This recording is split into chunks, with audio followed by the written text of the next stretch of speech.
on en parle un tout petit instant pour vous le présenter. Aujourd'hui, on va parler du mouton noir dans la famille. Ce principe, cette image, cette métaphore du mouton noir. Géraldine d'Auvergne, bonjour. Bonjour, bonjour, bonjour Fabienne de Valence. Bonjour.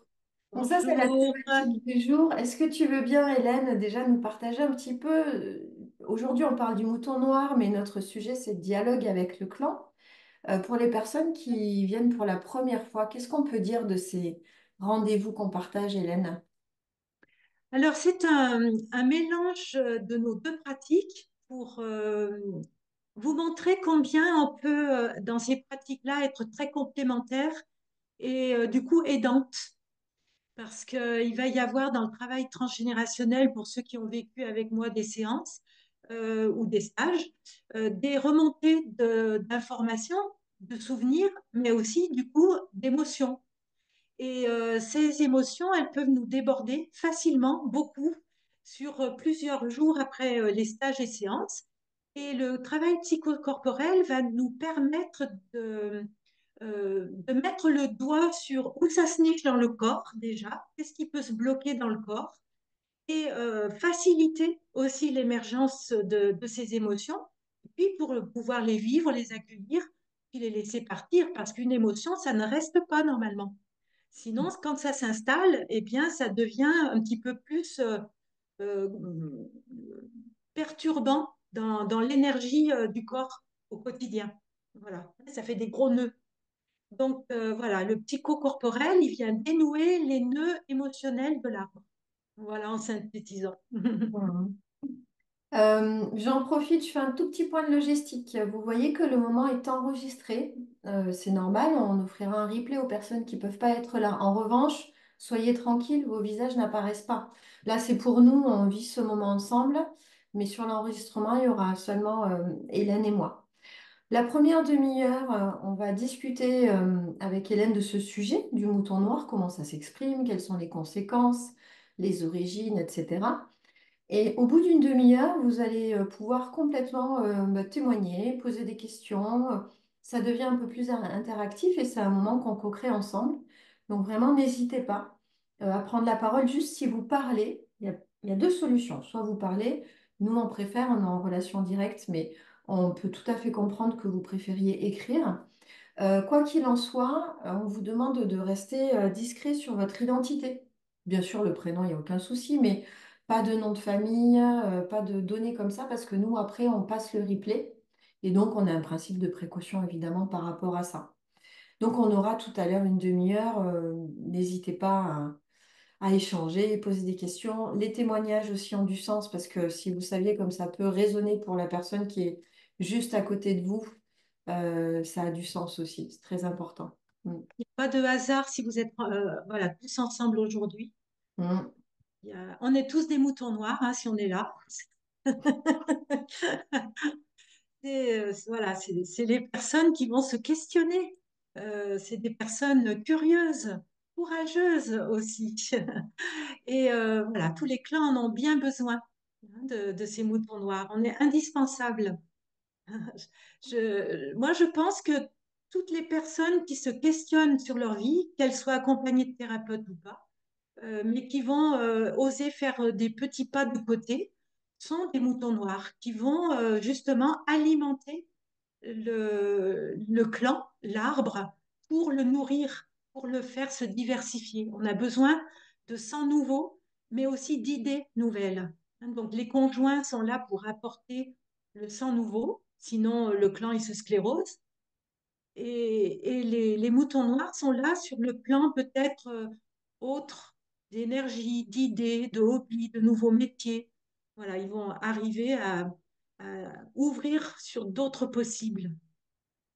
Voilà. Alors, si on devait, si on devait définir ce qu'est un mouton noir dans une famille, parce que c'est évidemment déjà le mettre dans une case, donc déjà on n'est pas dans quelque chose de bien, mais Voilà. on On devait va pas raconter le quelque définir. chose, voilà, autour de cette histoire-là. Qu'est-ce qu'on pourrait en dire, Hélène, dans la famille? Déjà, rien que une étiquette, quand on vous Ouais. dit vous êtes, voilà, ouh, ça enferme. Et le mouton noir, il n'a pas envie de ça. Hein, en fait, il a envie qu'il soit comme ça aujourd'hui et puis autrement un autre jour. Voilà, c'est un petit peu ça. Hein, alors, ce sont des personnes qui souvent témoignent qu'ils se sont sentis différents dès l'enfance. Dès l'enfance, dans la fratrie, ils se sentaient atypiques, rejetés. On va beaucoup trouver ce mot-là, rejeté, hein, l'exclusion. Voilà. Et l'idée, c'est que c'est des enfants qui grandissent en se sentant un peu bizarres. Hein, il y avait dans un dernier stage avec Stéphanie, il y avait une femme, son mari lui dit, mais t'es quand même bizarre, toi. Et tout le monde la trouvait bizarre. Et donc, elle revendiquait ce statut d'être bizarre. Voilà, c'est un petit peu ça, ces moutons noirs. C'est des personnes qui vont réfléchir autrement que les membres du clan, qui vont trouver d'autres solutions, qui vont réfléchir en innovant, en étant plus peut-être créatifs par rapport au clan toujours. C'est très subjectif, hein, ce que je dis. C'est à vous de voir en quoi vous pouvez être le mouton noir. Après, est-ce que c'est bien d'être étiqueté mouton noir ou voilà, il y en a qui ont peur d'être étiqueté comme ça parce que ça vient aussi apporter un éclairage de pouvoir être rejeté par le clan, pas aimé, être exclu. Et ça, c'est la grande peur de tout le monde, de tous les humains, de ne pas avoir un groupe auquel se rattacher.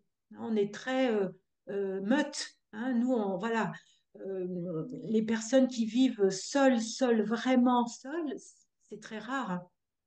On a besoin de s'accrocher à un groupe.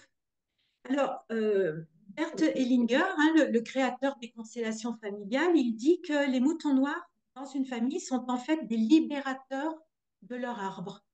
Donc, voilà, les mots sont importants aussi. Hein. Ça apporte des bouffées d'oxygène, si vous voulez.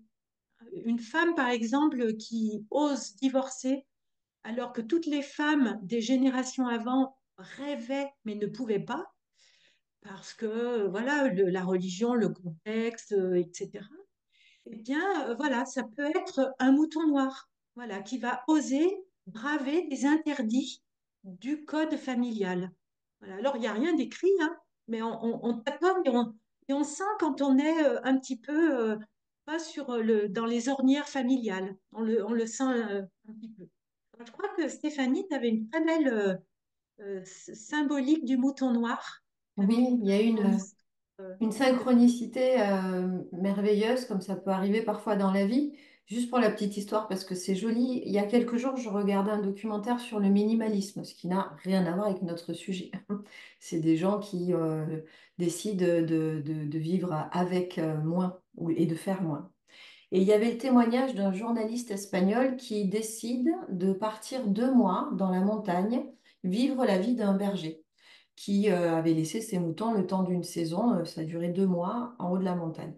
Donc cet homme garde les moutons pendant 2 mois. Et il n'y a rien là-bas, hein. Il n'y a pas, surtout pas de connexion, de choses à faire. Donc à part observer la nature pendant 2 mois, c'était sa seule activité.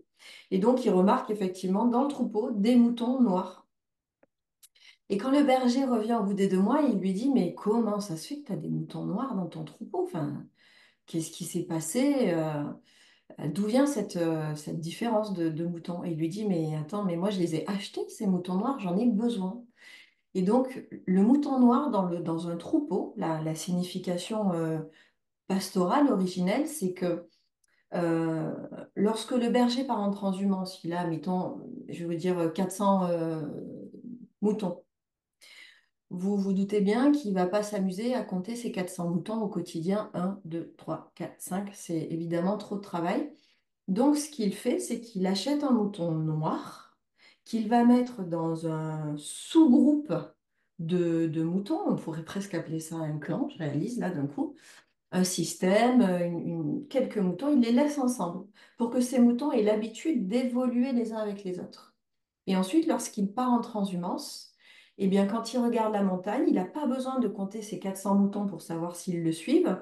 Il compte, mettons, s'il y a un mouton noir pour 100 moutons blancs. Il dit, tiens, il y a 4 moutons noirs, c'est bon, il me suit. Et donc, en fait, ce mouton noir, Par sa différence, il est essentiel à la systémie du groupe des moutons.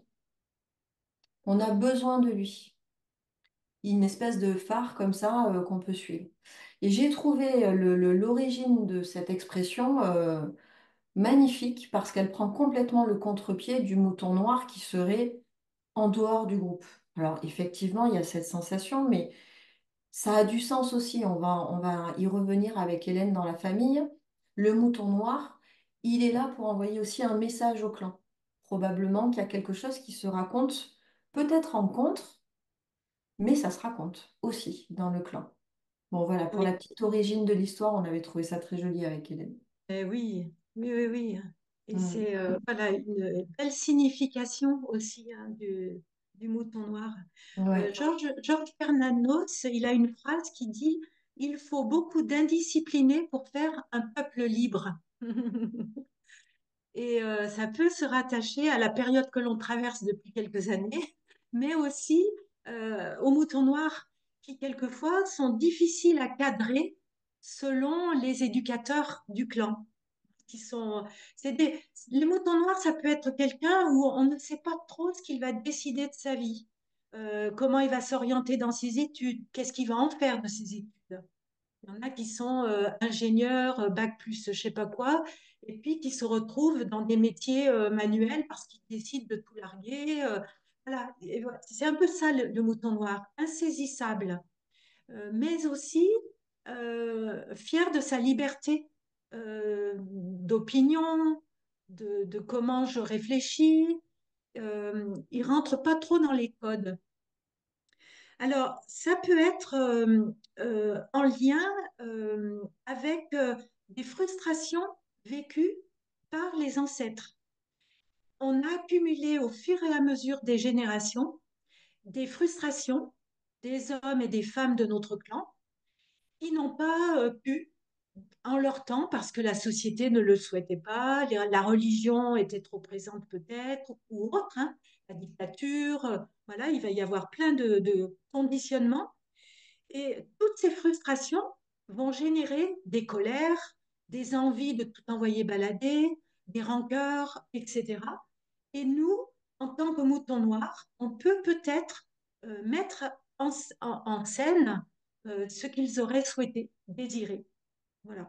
Alors, je pense hein, à toutes ces femmes qui auraient voulu vivre sans enfants, qui auraient voulu rester célibataires, qui, les hommes, il fallait pas qu'ils pleurent, qu'ils expriment leurs émotions, qu'ils soient sensibles, qu'ils soient des musiciens ou des artistes. Bref, voilà, vous pouvez imaginer un petit peu toutes les frustrations qu'on peut avoir. Et donc, du coup, ben, peut-être qu'à un moment donné, pour que le clan retrouve un apaisement, hein, parce que le clan, c'est comme une personne vivante, en fait. Hein. C'est un ensemble d'émotions. Pour que ce clan ben, soit un petit peu plus fluide et puis pacifié, ben, on a besoin de moutons noirs qui vont mettre en scène certaines choses des ancêtres. Voilà, on peut le voir un petit peu comme ça. Donc, ils transforment l'énergie. Ils sont en train de réparer aussi des manques, des souffrances, des douleurs. Par exemple, il y avait une sage-femme qui me disait que elle réparait toutes les maternités souffrantes du clan, parce qu'il y avait beaucoup de mères mortes en couche dans son clan, et puis les pères d'enfants aussi, tous les bébés. Et elle avait ajouté à sa pratique l'autonomie, où elle intégrait le papa pour que l'accompagnement du fœtus se fasse dans les meilleures conditions du couple parental. Et là, elle réparait, elle transformait ce qui était souffrant dans le clan en quelque chose de beau et puis de joyeux dans la vie et puis dans quelque chose qui était bénéfique et apaisant aussi pour le clan. Voilà. Donc en fait, dans tout ce que vous avez envie de faire, euh, qui peuvent paraître quelquefois un petit peu bizarres, eh bien, il y a peut-être ça aussi. Hein. On est poussé inconsciemment par des ancêtres qui auraient pu, qui auraient voulu, mais qui n'ont pas pu parce que c'était pas l'époque et que c'était pas leur vie et leur incarnation d'âme. Voilà, un petit peu. Me vient que, effectivement, nous, on parlait, Hélène, des moutons noirs. Pardon, j'ai quelque chose qui est tombé. me vient qu'il y a peut-être des personnes avec nous là qui en fait ne se sentent pas moutons noirs, mais ont peut-être quelqu'un dans la famille qu'elles considèrent ou qu'elles envisagent comme un mouton noir et qui peut être dérangeante si je devais mettre des guillemets. Donc c'est super intéressant aussi si c'est votre cas de faire le petit pas de côté aujourd'hui, de vous dire tiens pourquoi je sais pas moi mon frère, ma soeur, mon oncle, ma mère, pourquoi on l'a toujours considéré comme ça, moi y compris, et qu'est-ce que ça vient questionner comme valeur dans le clan. Mm, Parce que quand vous adhérez aux valeurs du clan, c'est un positionnement. Quand vous êtes contre, en tant que mouton noir, les valeurs mm, du clan, c'en est un autre. Mais finalement, le mouton noir oblige le reste du clan à se positionner. mm. Donc ça rend service à tout le monde. Ouais. En fait, le mouton noir, il commence à faire le tri entre ce à quoi il adhère et ce qu'il rejette. Et il va faire voilà, le va-et-vient entre les deux pour se créer son propre sillon, sa propre ornière. Voilà. Hein, ça va être des gens qui sont très perspicaces aussi. Vous savez, le petit garçon qui va se planter à 4 5 ans en disant oui, bah alors, tonton machin, là, voilà, et il dit quelque chose qui vient ébranler les certitudes adultes. Voilà, voilà, c'est ça, c'est des enfants qui sont assez fins, sensibles aussi, hein, et puis qui peuvent développer après ça ou pas, parce qu'en fait, la peur aussi, c'est d'être rejeté. Mm. Ils ont une finesse, ils ont des talents. Alors, moi, je pense un petit peu que tous les enfants qui viennent, qui naissent maintenant, ils sont, voilà, c'est autre chose. Hein, ils sont pas du tout fabriqués de la même façon que nous. Ils ont des antennes, ils sont fins, alors, on les catégorise vite parce que ils sont un peu perturbants, parce qu'on n'arrive plus à les mettre dans des cases et on essaye de diagnostiquer. Voilà. Hein, donc, tant qu'on diagnostique, ben, on enferme. Parce que quelqu'un qui est classé 10, je sais pas quoi, eh ben, lui, il pense qu'il peut pas être autre chose. Mais non, en fait, c'est ça. Hein. Il y a une thérapeute, Issa Padovani, elle, a été enfermée dès son plus jeune âge, étiquetée, etc. Et dans son cerveau, elle disait bien, dans son corps, elle hurlait de désespoir parce qu'en fait, quand elle entendait ces étiquettes, eh ben, elle disait, mais moi, je suis plein d'autres choses. Voilà, c'était intolérable. Voilà. Hein, donc, et tous ces enfants qui arrivent, ils ont besoin d'être là parce qu'on en a besoin, hein, en fait. Hein. L'humanité en a besoin, mais nos plans aussi. Du coup, c'est pour réveiller un peu les consciences, les mémoires, les choses un petit peu. Hein. Et donc, eux, ils peuvent être vite taxés de moutons noirs parce qu'ils encombrent, ils embêtent, ils embarrassent, on ne sait pas quoi en faire et on ne sait pas comment les diriger au mieux. Donc voilà, hein, c'est un petit peu ça aussi, les moutons noirs. Mais c'est vrai que quelquefois, on peut plus être affûté pour voir qui est le mouton noir dans le clan, celui qui est l'empêcheur de tourner en rond. Et pour soi, c'est peut-être un peu plus compliqué. En fait, le clan aussi, il s'appuie sur la vie de la société et sur donc qu'est-ce qui se fait ou qu'est-ce qui ne se fait pas. Le mouton noir, il peut déranger et venir un peu titiller le candidaton. Oui, mais si tu as fait un bac plus 5 et que tu te retrouves, je sais pas, moi j'ai rien contre les vendeurs de pizza, mais à vendre des pizzas dans ton camion et être nomade, qu'est-ce que les voisins vont dire? Qu'est-ce qu'on va dire de nous, parents? On n'a pas su faire. Et c'est un petit peu ce questionnement-là. Les moutons noirs, ils viennent un petit peu, voilà, bousculer ces codes-là. Mais aussi le mouton noir, il va aussi être là dans le plan pour réveiller certains secrets de famille. Ils ont une conscience quelquefois. Alors ça, c'est chaque mouton noir a euh, sa place et puis ses missions. En fait, hein, on est tous différents. Et peut-être que certains moutons noirs sont là pour révéler les secrets de famille. Et oser dénoncer, par exemple, un pédocriminel et l'inceste dans le clan.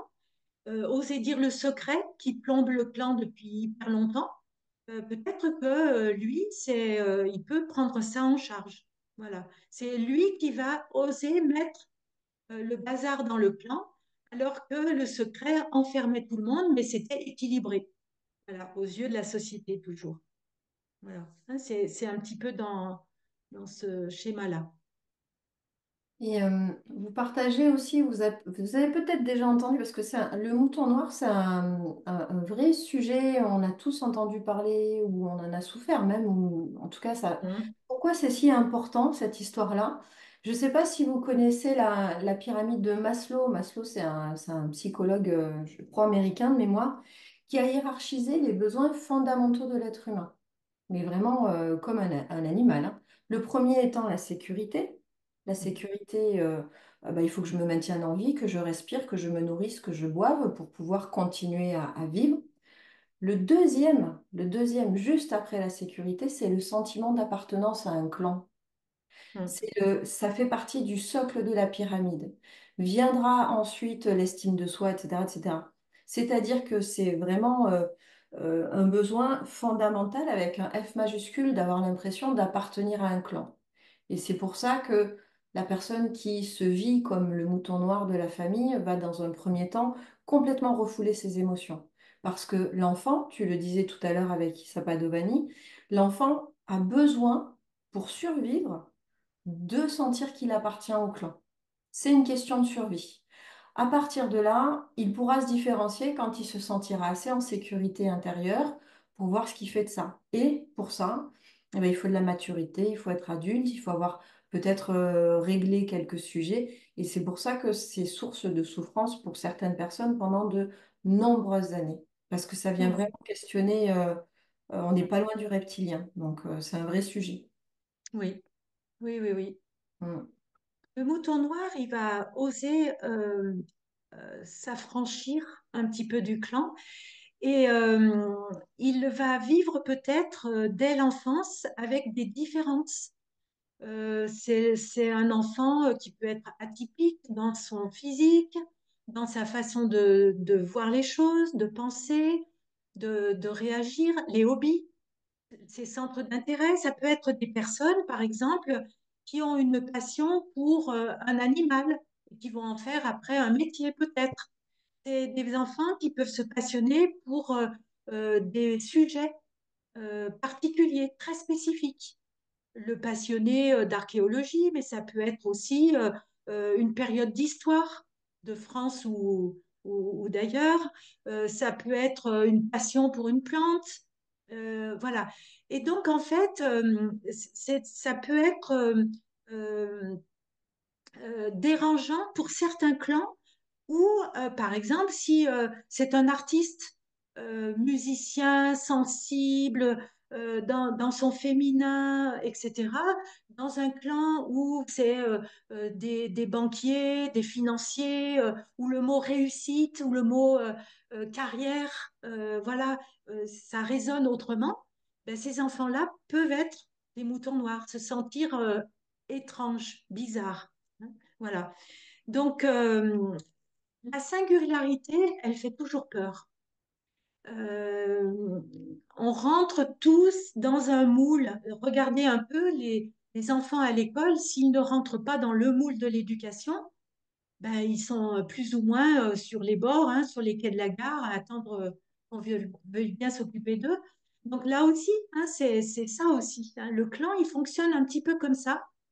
Et ça se fait ou ça se fait pas. Voilà. Donc, il faut oser, hein. C'est courageux d'afficher ces différences. Elle va rendre jaloux aussi. On peut être un petit peu, euh, on peut nous jalouser pour des choses atypiques qu'on ose faire, alors que tout le monde rêverait, mais ne peut pas, n'a pas cette place aussi, hein, et cette mission dans le clan aussi, hein. Il faut bien voir ça. Dans une fratrie, on est tous différents sur ce plan-là. Voilà. Et là, on arrive déjà. Moi, j'ai rien Hmm. vu passer. On arrive déjà à la première demi-heure. Du coup, ça sous-entend que notre échange évidemment continue, mais On est ravis de pouvoir échanger avec vous. Si vous avez des questions, si vous avez envie de partager un témoignage, soit vous levez la main si vous voulez parler. Quand je dis lever la main, c'est virtuellement. Là, je ne sais plus où est-ce que c'est, mais Alors, je crois qu'il y a un petit réagir. Je crois qu'il faut, en ok. réagissant, hein, Bon, en bas, il y a ça. Autrement, vous voilà. levez la Vous, main. voilà, où vous nous écrivez aussi pour si vous voulez Voilà. en dire un peu plus, mais c'est précieux de partager ça avec vous. Et pendant ce temps, je veux bien en profiter pour vous dire comment on fait quand on a cette sensation, je ne sais pas si parmi vous il y a des gens comme ça, où on sent vraiment qu'on refoule ce truc depuis tant d'années, de se sentir le mouton noir de la famille. Il y en a certains qui vont tenter de rentrer dans le moule alors qu'en fait c'est pas le leur. Il y en a qui au contraire vont se rebeller en permanence contre les valeurs qui peuvent être imposées. Il y a tout ce principe de loyauté hein, dont on parlait C'est avec Hélène. ça. Et donc C'est ces ça. émotions refoulées peuvent s'installer en fait avec les années. Mm. Et on peut, par exemple, j'avais reçu une dame en consultation qui me disait que chaque fois qu'elle allait dans sa famille, elle avait le ventre noué déjà dans la voiture avant d'y aller, alors que rien ne s'était passé, mais c'était engrammé dans le corps, claque tension, parce qu'il fallait convenir aux valeurs de l'instant, du clan, et qu'elle avait la sensation d'aller contre qui elle était pour pouvoir rester à table tranquillement. Donc les Noëls, c'était un enfer. Enfin, voilà. Et en fait, même si la famille à l'instant T ne va pas faire de remarques particulières, par exemple, sur une différence, c'est inscrit dans l'histoire. Donc ça s'inscrit dans les cellules et elle souffrait de ça. Et donc il y a vraiment un travail à faire pour, je dirais, couper un peu la mémoire familiale qui s'est engrammée dans le corps et pour permettre à la personne à nouveau d'aller faire un repas en famille tranquille, en assumant sa différence ou pas. Enfin voilà, il y a vraiment un positionnement à bouger qui ne peut pas se passer avec la famille, ça se passe vraiment entre Oui, soi et soi. Le sujet de s'apaiser par rapport à ce sujet-là. Mes valeurs, ma constitution, mes hobbies, comme disait Hélène, sont différents de ma famille et, pas mais, hein, et ça fait partie du système et ça oui, fait partie du clan. C'est pas en opposition, c'est ensemble. Et donc, ça demande de travailler un peu ça. Mm. c'est ça. Oui, oui. Mm. Euh, on oublie que le clan, c'est un amalgame de personnes et qui sont tous singulières. Et on pense que tout le monde pense et réfléchit de la même façon dans la famille. Mais non, pas du tout. Dans un groupe qu'on intègre, un groupe de randonnée, de gym ou dans un stage, on sait qu'on est tous différents. Dans la famille, il faudrait que ça soit tout homogène.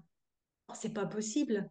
Mm. Et c'est ça qu'il faut faire évoluer petit à petit, c'est que nos enfants ne nous appartiennent pas, comme dit Khalil Gibran, et qu'on est tous différents et que les enfants sont là pour nous montrer un autre chemin et que à nous de nous adapter aussi, hein. Donc le rôle des moutons noirs, c'est un petit peu ça aussi, de façon peut-être un peu plus caricaturale certaines fois et en tout cas plus appuyée. Mais dans ce que tu dis, j'entends, Stéphanie, aussi la notion de sacrifice, la loyauté, les fidélités, elles vont imposer, si on veut faire partie du clan à tout prix, elles vont imposer des sacrifices, de facettes de notre personnalité. Et ça peut être hyper douloureux et avoir des conséquences pour après. Parce que ces conséquences, si on accepte de bon cœur, ça va. Mais si on accepte de mauvais cœur, le cœur peut justement décoder. Et puis les organes aussi, hein, il peut y avoir des tensions musculaires, ça peut aller jusqu'à des maladies, parce qu'on s'est interdit de vivre certaines choses qui nous faisaient vibrer. Donc voilà, hein, l'histoire, ce terme, le mouton noir, c'est peut-être être vigilant sur notre différence et bien savoir jusqu'où on peut aller dans l'acceptation de certaines choses, de l'adaptabilité. Voilà, on peut s'adapter, voilà. Mais il va y avoir des choses essentielles pour nous où, quand on est trop désaxé, là, notre corps après peut en pâtir. Hmm. Est-ce que vous avez envie de partager, de poser une question? N'hésitez pas, hein, pas de timidité entre nous. Donc voilà, vraiment, il y a l'espace pour ça, pour les personnes qui viennent avec nous régulièrement, vous le savez, et vraiment ne vous en privez pas. Euh, il y a aussi quelque chose euh, dans le corps qui peut se passer pour la personne qui va se sentir comme ça, d'une certaine manière exclue hein, du clan familial comme une entité. C'est d'avoir l'impression que non seulement je suis un peu dissociée de la famille, et du coup en même temps je suis un peu dissociée d'une part de moi. Ça Hmm, se sent dans le corps, hein. Il y a des personnes qui peuvent dire, je ne sens pas une partie de mon corps comme si ça ne m'appartenait pas. Si. Il y a vraiment besoin de se réintégrer, je dirais, physiquement, complètement. C'est hmm, quelque chose qu'on peut expérimenter aussi beaucoup quand on est dans la blessure de rejet. On a fait un live avec Hélène sur la blessure de rejet. hmm, Et mouton noir, il y a quelque chose de cet ordre-là qui vient se jouer. Et donc, il y a besoin de s'accepter dans sa globalité, avec hmm, qui on est au sein de la famille, qui on est si la personne elle est devenue une artiste et qu'elle est partie à New York alors que tout le monde vit à Paris, par exemple, qu'elle s'accepte aussi avec ça. Et ça, c'est hmm, un vrai chemin, mais c'est fondamental. Mm. hmm, On a Marie qui nous dit, le mouton noir a peur d'être rejeté, mais il peut aussi aller jusqu'à rejeter sa propre famille pour exister, absolument, sans que la hmm, famille ne comprenne vraiment pourquoi. Ouais, hmm. Oui. tout à fait. Mm. Quelquefois, on a besoin de s'éloigner physiquement et géographiquement peut-être de la famille pour pouvoir être soi aussi. Mm. Mais l'idée aussi, c'est que si on en est conscient, c'est pas une fuite. Mais si on fuit la famille, elle est toujours en nous. On porte la famille en nous. Le clan, il existe. Même si on n'est pas en lien avec nos parents, nos grands-parents et autres, la famille, elle est en nous, dans nos cellules, dans nos gènes, dans ce qu'ils nous ont transmis. Mm. Donc, ça nécessite un travail d'apaisement pour être bien conscient, parce que plus on va fuir, plus la vie va nous envoyer des situations où ça ne sera pas la famille qui nous fera bouger, mais voilà, les collègues, les voisins, et les conjoints et les enfants, hein, ils sont très forts là-dessus. Voilà, hein, ça va être ça. Donc, ça, Mm. c'est important. Alors, on parle beaucoup d'artistes parce que voilà, quelquefois on dit, mais c'est pas un métier qui va nourrir être artiste. J'avais Mm. rencontré quelqu'un qui était musicien dans un grand orchestre, un orchestre d'une grande ville. Et il me racontait que son père était lui-même dans un orchestre d'une grande ville, mais plus petite que la sienne. Et le grand-père, lui aussi, avait été musicien dans un village. Et je lui demandais, et vos enfants, comment ils sont élevés et comment vous les accompagnez? Ah ben, mes enfants, ben, je ne sais pas trop, hein, mais où est-ce qu'ils vont aller? Mais peut-être aux États-Unis, dans telle ville prestigieuse. Voilà. Et je me disais, s'il y a un des enfants qui ne veut pas, hein, Mm. pour le coup, là, c'est le clan, c'est des musiciens, des artistes. Et si un des enfants veut être, je sais pas, moi, mathématicien ou plombier ou je ne sais quoi, comment ça va se vivre? Voilà, hein, il va y avoir ça aussi. Hein. C'est pas forcément les artistes qui sont les moutons noirs, mais ça peut être aussi vraiment des métiers très classiques, entre guillemets, qui peuvent bousculer les codes aussi. Hein. Ça peut être quelqu'un qui ne supporte pas d'être inscrit dans un village longtemps, qui va être plus nomade. Le mouton noir, ça va être quelqu'un qui peut réfléchir autrement, mais donc avoir un cerveau qui voit les choses complètement différemment chaque fois. Voilà. Hein, c'est important aussi de voir qu'est-ce qui est ma substance et qu'est-ce qui me fait vibrer pour que moi je reste cohérent avec ce que je suis, quitte à ne pas être compris de tout le monde. On ne peut pas être aimé par tout le monde, même par nos parents. Voilà.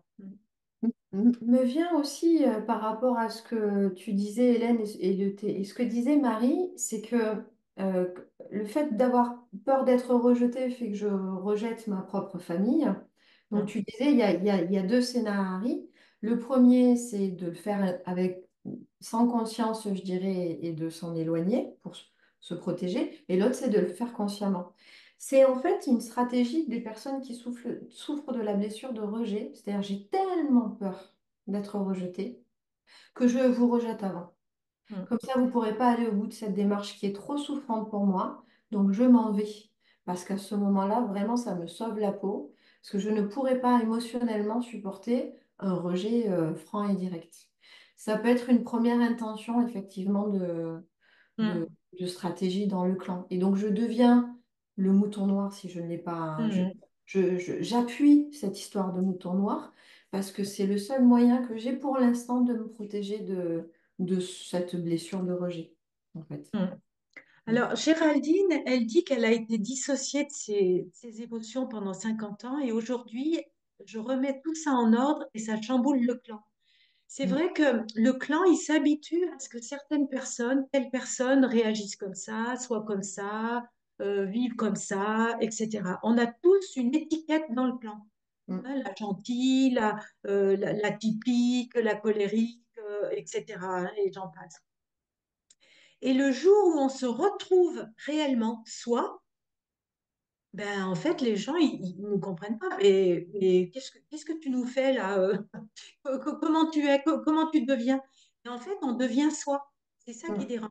À force de s'adapter aux autres, on s'est mis une carapace et on a oublié de vivre et de vibrer pour soi.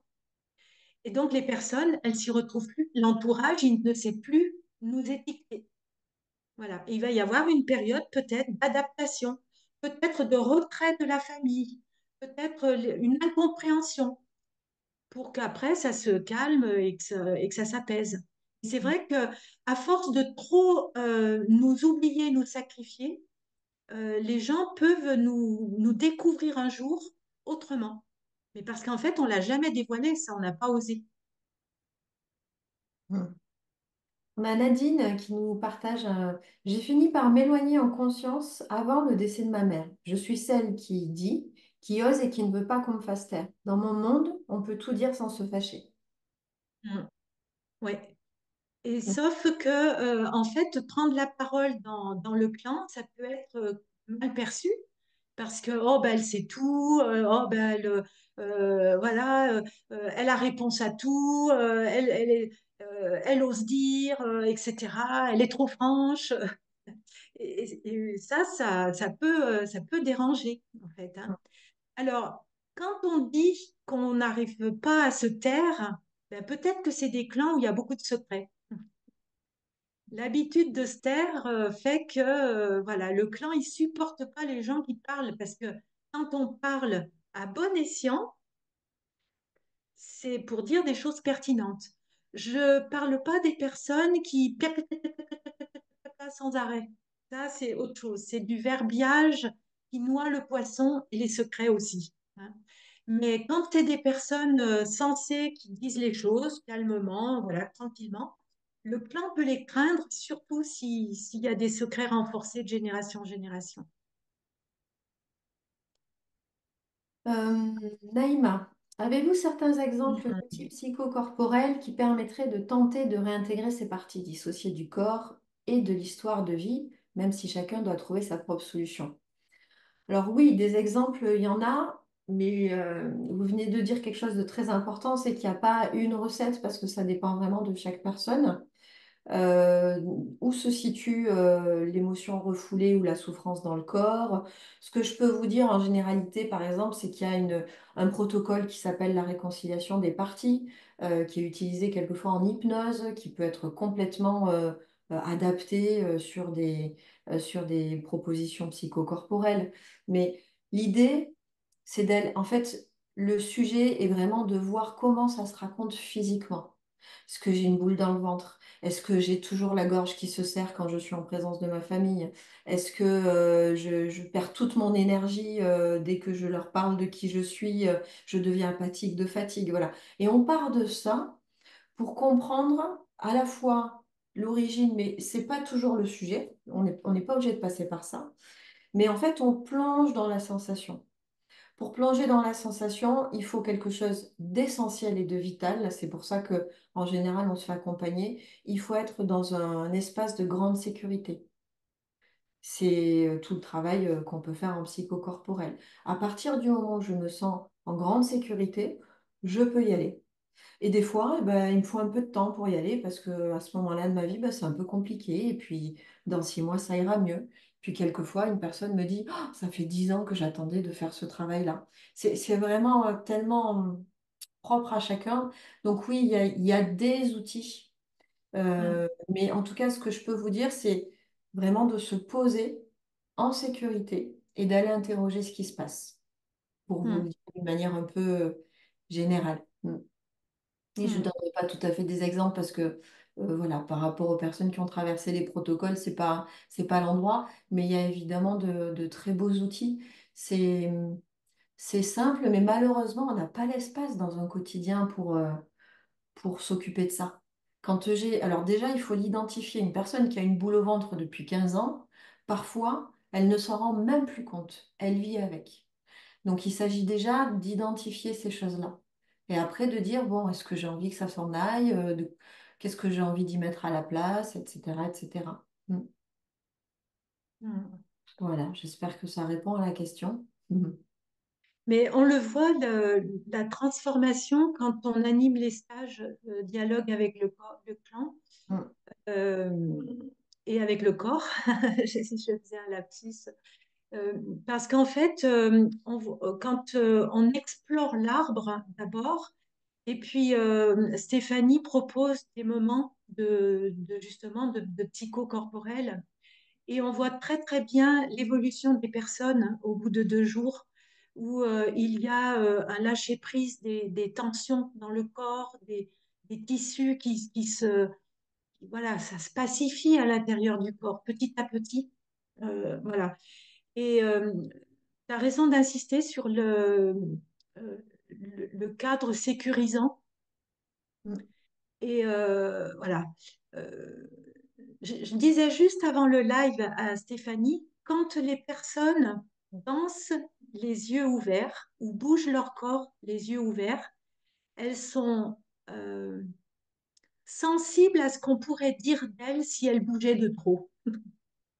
Et donc, elles vont ne pas s'autoriser. Par contre, quand on les incite à fermer les yeux et à se laisser aller dans leur bulle, en toute protection, hein, eh bien, elles se lâchent complètement et là, le corps se détend. Ça, on le voit vraiment dans le cadre de ces stages, entre autres, hein, moi. Euh, donc ça, c'est intéressant aussi de d'oser lâcher son corps en sentant que peut-être il y a des choses que j'avais pas forcément pris conscience, nommées à l'endroit, etc. Et ça se fluidifie tout simplement. Le fait d'en parler et puis de bouger le corps après et ça part. Mhm. Voilà. Le corps, il est à notre service, mais on ne l'utilise pas suffisamment. Il nous Mhm. interpelle, il va voilà, nous dire attention, danger, etc. Et puis nous, avec notre mental, on dit ok, bon, on va le faire quand même. Voilà, hein, il y a vraiment ça qu'il faut prendre en compte. Je Mm. dis toujours qu'il a 2 tours d'avance sur nous tout le temps. Complètement. C'est le boss. C'est le boss. Si vous Complètement. posez une question et vous n'avez pas de réponse, demandez à votre corps de vous Ouais, enseigner. ouais, c'est ça. Mm. Oui, Mais pour terminer sur Nadine, elle disait oui, surtout après des incestes, mm, et ils ont peur. Donc c'est vrai que quand quelqu'un dans le clan vient calmement poser les choses, dire les choses, ne pas avoir peur de les nommer, etc., ben, le clan, il dit mais c'est quoi cet ovni là? En haut, on va le rejeter comme ça, au moins on aura la paix. Et cette personne, elle a peut-être cette mission dans ce clan-là. C'est-à-dire que pour moi, je pense que le clan, il a besoin de drains pour évacuer le mauvais. Et régulièrement, on a un descendant qui arrive juste à bon escient pour solutionner telle problématique. Il y en a un autre, ça sera tel autre. On n'a pas la même mission chacun, vraiment. Même entre frères et sœurs très proches, c'est pas du tout les mêmes choses. Et chacun va travailler à sa façon. Donc voilà, faut accepter aussi que ce clan, il nous est nécessaire parce qu'en fait, il nourrit notre âme. Et quand c'est bien installé dans le bon clan, tout le temps, on a les bons parents, les bons enfants pour nous faire travailler, tout le temps. Et on est les bonnes personnes pour eux aussi, hein, faut pas l'oublier ça. Naïma qui nous dit merci beaucoup pour votre éclairage. Du coup, plus le corps se manifeste et plus il cherche à faire émerger quelque chose à la conscience. Ah oui, Ah oui, parfois le corps il crie, hein. Il crie, mais vraiment il hurle avec des mots MAUX parce qu'évidemment les mots MOTS ne peuvent pas sortir, soit parce qu'ils ne sont pas montés encore à la tête, parce que je n'arrive pas à conceptualiser ce qui est en train de me monter dans le ventre. Et donc lui, il vient raconter des choses. Et en général, s'il se manifeste beaucoup, c'est qu'il est temps de s'occuper de ça émotionnellement. Et s'il ne s'est pas manifesté avant, c'est que c'était pas possible émotionnellement de s'en occuper. C'est que à l'instant où on est en train d'en parler, si le corps se manifeste beaucoup, c'est que le cerveau est prêt à traiter l'information. Le cerveau limbique, hein, le cerveau émotionnel. Parfois, on a quelqu'un qui dit, mais je comprends pas, jusqu'à mes 40 ans, là, il se passait rien. Et puis alors là, il y a tout qui part. Oui, parce qu'avant, ben, peut-être que c'était pas encore assez solide. La structure n'était pas assez solide pour gérer un changement, le fait d'assumer, d'être le mouton noir de la famille, etc. Aujourd'hui, quelque chose fait que c'est possible. Et donc, le corps se manifeste de plein de manières. Mm. oui. Alors quand le corps parle, on n'a peut-être pas aussi écouté tous les signaux avant. Avant que ça soit par exemple une jambe cassée et une immobilisation de plusieurs mois, il y a peut-être eu un doigt de pied qui a fait mal, une cheville qui s'est tordue, peut-être que voilà, il y a eu des petits événements dans la vie, voilà, et on a bousculé, on est passé outre, etc. Voilà. L'idée aussi, c'est d'ouvrir un petit peu les yeux sur tous les signes où il faut aller ou pas. Et être attentif à tout ça. Mm. Je suis née le même jour que ma grand-mère qui a eu son mari incestueux. J'ai une colère en moi qui, je pense, lui appartient. Ah oui. Mm. Oui, les dates de naissance, tu nous en parles hein, de temps en temps, Hélène, dans les Et- arbres, quand tu travailles et- les arbres. Mm. ouais. C'est peut-être, Nadine, c'est comme si vous deviez exprimer pour plusieurs personnes. La grand-mère qui n'a pas pu dire, dans l'entourage des grands-parents, là, il y a euh, ceux qui ont subi l'inceste, qui n'ont pas pu dire, plus la famille du grand-père incestueux qui était certainement aussi désolée de voir le comportement de cet homme-là. Donc il y a énormément de souffrance, de colère de toutes ces personnes-là. Et comme c'est pas sorti en son temps, eh bien ça continue, c'est une charge émotionnelle qui circule. Et à charge pour quelqu'un plus tard, chez les descendants, de mettre à jour.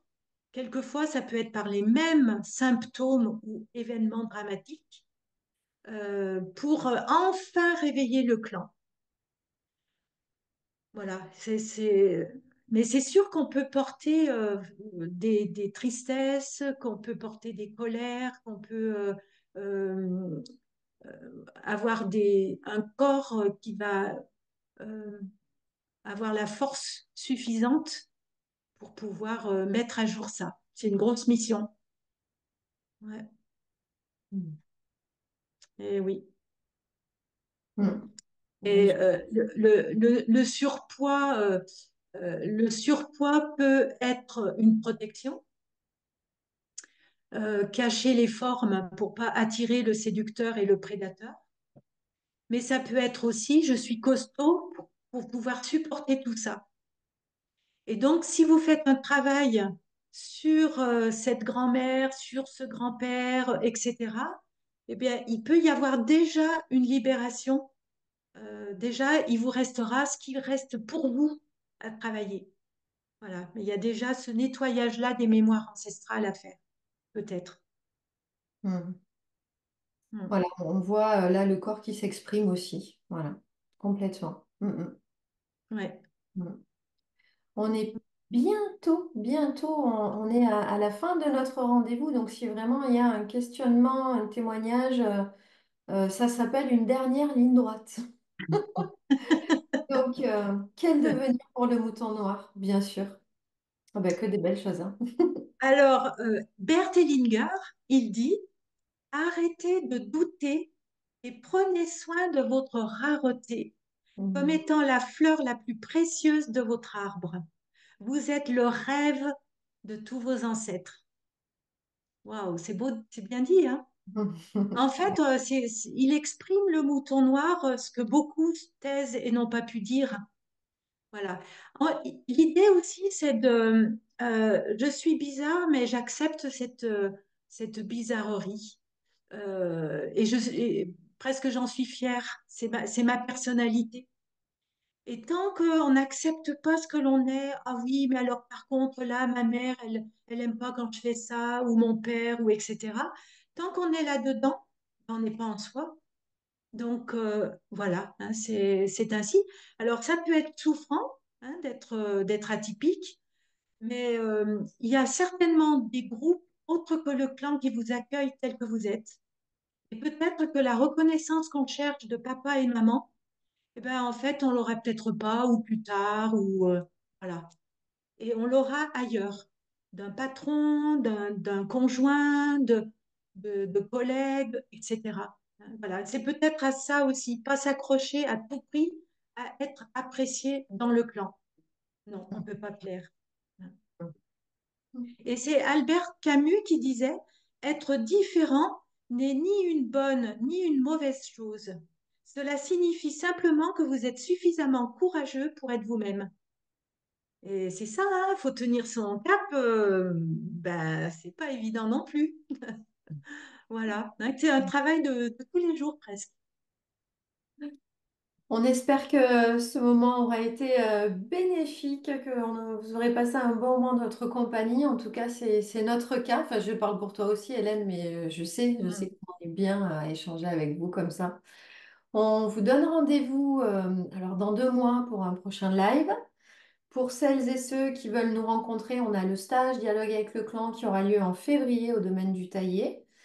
Et puis, vous pouvez aussi nous retrouver, si vous le souhaitez, en consultation, l'une et l'autre, sans problème. On est ravis. Un grand merci pour celles et ceux qui Merci, sont là au rendez-vous. Et on vous dit à très bientôt. merci, merci à vous. Merci Merci, merci. beaucoup. Au Merci. revoir, Au au revoir. revoir.